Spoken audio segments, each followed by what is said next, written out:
It's time once again for another thrilling episode of Markout Radio. For the next hour, sit back, pull the spark out of your ass, and enjoy. Be warned though, smarks and internet know-it-alls will be offended, annoyed, and generally pissed off at what's about to happen to your ear holes. You've been warned. Now, Markout Radio.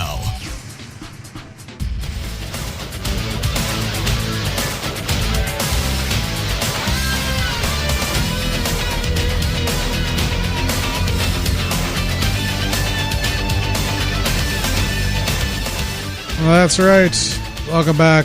Markout Radio goes Nitro, episode 19 for January 8th, 1996. Charleston, South Carolina, the North Charleston Coliseum.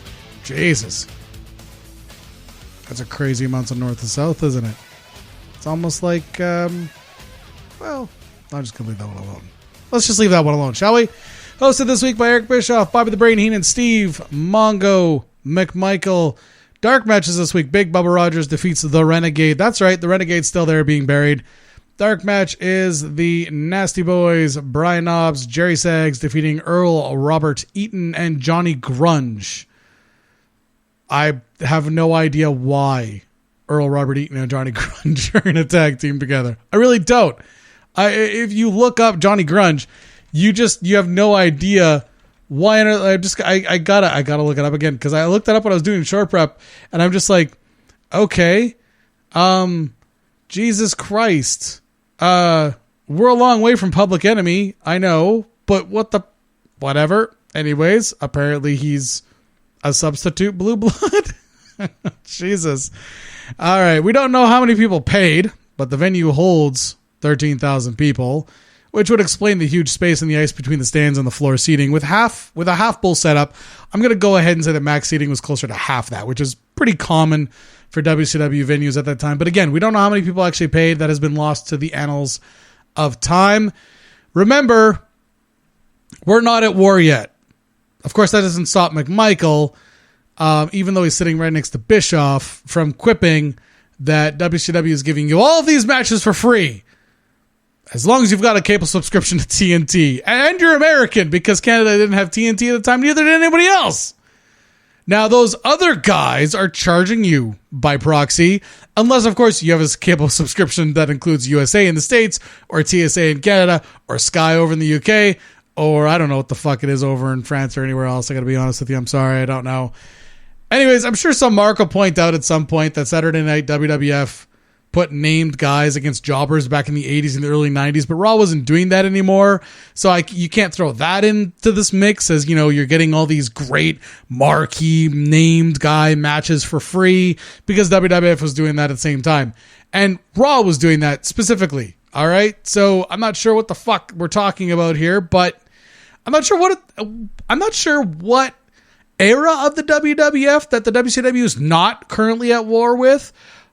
But again, the fucking resident tackling dummy might just be confused. One too many shots to the head and too much time spent dressing up his fucking dog. All right, Benoit with Brian Pillman defeats Alex Wright in 6 minutes 40. I give that one 2 out of 5 to start things off this week. Bischoff claims that WCW is undeniably the number one wrestling show on Monday, even though they haven't been able to string together more than 2 weeks of ratings wins since the show even started. But we're going to go ahead and do something that we've always done, and we're going to give fans a free pay-per-view in Clash of the Champions at the end of this month. Listen, I know he's a marketing guy, and marketing people play fast and loose with petty little things like facts, but fucking hell, this is a huge reach. Even if you were on the fence about watching WCW versus watching WWF, he just helped you legitimately make a decision by flat out lying 3 times in the span of 20 seconds. You don't even need to have access to arbitrage numbers to figure this shit out. I'll give him this though. The WWF did increase the price of their pay-per-views by $5. However, so did WCW and so did ECW. The cable companies increased their fees and all pay-per-views increased their prices in 1996, including other fighting pay-per-views. I'm not going to say real. I'm just going to say other fighting pay-per-views, all right? Now, that being said, let's get back to the fucking match, because this was literally getting me to the point where like I had like a blood vessel in my fucking temple that was like twitching just listening to this fucking retardation go back and forth. Anyways, Pillman, who pulled me out of my possible seizure, was working the crowd like a fucking pro at ringside. I mean, he was jumping all over the place and looking for ways to interfere. It was fucking hilarious. It was gold. It really was. Now, at one point during the match, there were so many moves and reversals that happened in a row that Bischoff ran out of incorrect things to call them. That'll give you an idea of just how good the match was between Benoit and Wright. Now, you say, but Dark Fox, why the fuck did you only give it 2 out of 5? That's a good question. I will tell you why I only give it 2 out of 5. There was no fucking point to the match. There was none. If this match was to build the tension between Pillman and the rest of the Horsemen, okay, cool. Then the match would have scored higher. If there was a reason for Alex Wright to be there other than the fact that he's a fucking dancing queen, then fine, I would give it more points. But it was legitimately a dark match on television for no fucking reason whatsoever. I mean, other than Pillman, the fans were absolutely fucking bored with this match. Technically, it was sound, but it was fucking boring. There's no excitement, no pop factor to it at all. I mean, I think Pillman was trying to get a pop out of somebody because post-match he tore off his shirt so he could spit on Alex Wright. And by the way, he's been juicing heavily, and now he's back to fucking fake and baking to hide up all the fucking back knee he's got. Unfortunately, he got a little too close to a camera that had a little too much quality image. After this, Eddie Guerrero defeats Lord Steven Regal with Jeeves in 8 minutes, 8 seconds. I gave that one 2.5 out of 5. I'm going to say this, first of all, before I get into the match. The purpose of a valet/manager is to have an effect on the match. Miss Elizabeth would have an effect, cheering on Randy. You would have, even Sonny would have an effect, right? Mr. Fuji, Bobby the Brain Heenan. The whole point of having somebody there is to be entertaining, to do something that's going to add some sizzle to these matches. Jeeves literally just stands there with one arm behind his back, pretending to be some sort of aristocrat wearing like what looks like a poncho. I don't know what the purpose of having Jeeves there other than the ability for us to say, oh, there's a British guy with a British accent who looks stuck up. I don't know what the fuck else to say about it. Honestly, I really don't. So here's another little shot at the beginning of the match at WWF. But again, we're not at war, calling the Royal Rumble the Royal Fumble. It hasn't happened yet, so you don't know if it's the Royal Fumble, but it's a football guy saying it, so it's totally awesome. All right.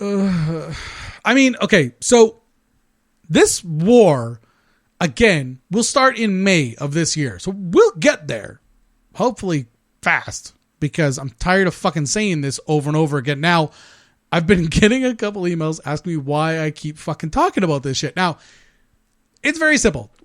2 things. 1, lying and wrestling sort of go hand in hand. I mean, yeah, okay, kayfabe, you should be lying to protect the business, things like that. I get that. And marketing, again, they play a little fast and loose with fucking reality, and that's fine too.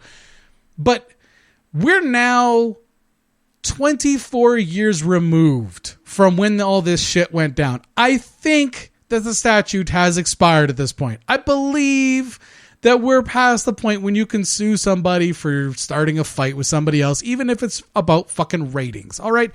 Every fucking year, the big 3 companies go to ratings war with one another. So I don't understand why we're lying about it. And by we, I mean in the sort of, we way, because Bischoff does his 83 Weeks podcast, after he unsuccessfully again tried to run something in the WWF, which of course he can't do because he has yet to be successful at anything he's ever done where he didn't have a billionaire throwing money at it. So according to Bischoff's books and his 83 Weeks podcast, we are not at war until Scott Hall comes and declares war in late May of this year. So we're not at war yet. So the reason why I keep going on and on about this is simply this. The war started the fucking millisecond that Nitro went on the air. And that is awesome. It's awesome for us as fans. It's awesome for the industry as a whole. But when you keep claiming, as Bischoff does, that this was all in good fun, that there was no real attempt to steal viewers or fans from Vince, it's just bullshit from a slimy marketing asshole. I mean, again, he hasn't done anything in his life that wasn't backed by a billionaire. He did his biker TV show on Discovery, I believe it was. And after 2 seasons of shit ratings, he had to fake invent a real gangster bike gang to come and challenge his fake television biker gang. And they legitimately got some of his crew hurt. Like legitimately fucking injured, shooting this face-off between the biker gangs because it was one of his Bischoff production company bullshit things. He's tried to launch energy drinks, failed. How do you fail at energy drinks? How do you fail in this day and age? How do you fail at energy drinks? Was he just too soon? Is that what we're saying? That like Bang Energy is just, they just happen to come around at just the right time and just the right marketing. Have you seen Bang Energy's marketing? They have flat-chested girls on Instagram. How do you fuck up an energy drink? How do you fuck up an energy drink? If people would buy and drink Red Bull, how can you not produce something that could be consumed by a human who's sober-ish? But here again, we're at this fucking place again where, you know, you just claim and you start spinning them wheels and you say, oh, no, we're not at war until your own guy declares war against your company while simultaneously claiming that is when we actually, quote unquote, went to war. The minute you started programming opposite, you were at war. All right. When AEW created their evening of wrestling and NXT changed their evening of wrestling to coincide with that, that was a move of war. So WWE pitting NXT directly against AEW. And listen, that war has been entertaining as shit to watch. Not only are the shows entertaining to watch, not only are the wrestlers entertaining to watch, but it makes each one get better and try to get more viewers and try to generate more buzz and everything else. At the end, the winner's us. All right? And they win when we buy their shit. So again, why the fuck are we lying about when the war actually started, Bischoff? I don't understand. I really don't understand. I don't understand why lie about. The minute the Nitro went on the air, you were declaring war. End of story. That's it. End of story. Now, let's get back to this fucking Guerrero Regal match because I only gave it 2.5 out of 5. It went 8 minutes 8. It lost some points, okay? First of all, again, technically a great match. The fans weren't really into it, but they did put over some big moves. They put over some face comebacks. They gave good heat when Regal worked them for it. But ultimately, the match really didn't do anything, didn't mean anything, and Jeeves wasn't involved in any way, shape, or form. So it suffered in scoring as a result of these little things. I get it. You know, Bischoff's champion Andy Guerrero, that's fine. And you're going to put him in matches with people, that's also fine. But if you're championing Guerrero and you're trying to put Guerrero over, let's do something with that. Let's create an actual let's create a program for this guy. Why is he going up against random dudes? Why aren't we developing some sort of program that makes sense? Building up to that, I don't know, the TV title, the US title, I don't give a fuck. Just building up to some sort of title defense or title challenge. I don't understand. So this suffers in grading because it really didn't mean anything, even though the match itself was quite good. The finish also was good. Regal's reaction to the finish was really weird and off character for him. I mean, first of all, he was smiling. He was smiling because Guerrero basically stole a win. I don't understand why his character would smile about that. Now, the last thing he said while on camera, the camera picked it up, was that's why America's second class of the UK. And that's fine. That's in keeping with his character. But why is he smiling? And why is he putting up the 4 horsemen? Why was he doing that? And then he switched it to the peace sign. Again, I don't understand. Like, why are you... totally out of character. It made no sense whatsoever. He's supposed to be some sort of Blackpool brawler who's a fucking hoity-toity, whatever the fuck, British guy. Why the fuck are you I don't understand. It was really weird and out of character. It pulled me right out of enjoying the finish to it.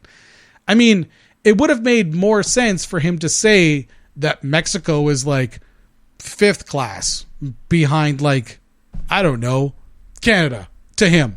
That would have made more sense because Eddie Guerrero's been billed as being from Mexico. So why wouldn't you do that? Why would you say that it's second class to America? Eddie's supposed to be some sort of Mexican star, right? It was just really, really weird. For a guy that's so fucking smart in the business, it was just very weird. Now, if Mongo had done that, totally makes sense. We're good. Never mind. 0.0. Mean Gene and Sting and Luger interview on the ramp.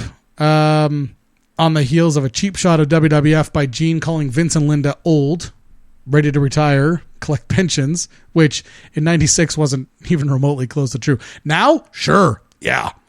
Sting has some questions for Luger, and it seems to have had to stop putting on face paint to do so, which was a little bit weird because his face paint was incomplete. Anyways, Sting wants to ask about what happened after the Triangle match at Starrcade. So let's play some footage of the match going on and Luger holding Sting's arm, which led to the double countout victory for Flair. So we're going to talk about after the match, but we're going to talk about during the match. Whatever. Luger explains that he was looking for help. He was reaching out for help from his buddy. But forget that. Let's form a tag team. Sting seems cool with that. What the fuck just happened?